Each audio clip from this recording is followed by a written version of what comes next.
front of me is OUKITEL OKT1, and today I would like to show you how you can turn on or off autocorrection on this device. You need to begin by opening Settings and scrolling down.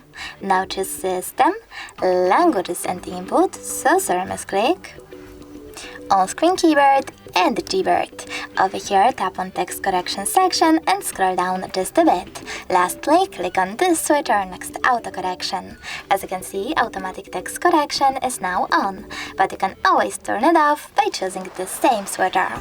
Thanks so much for watching. If you enjoyed this video, don't forget to leave a like, comment and subscribe. Bye!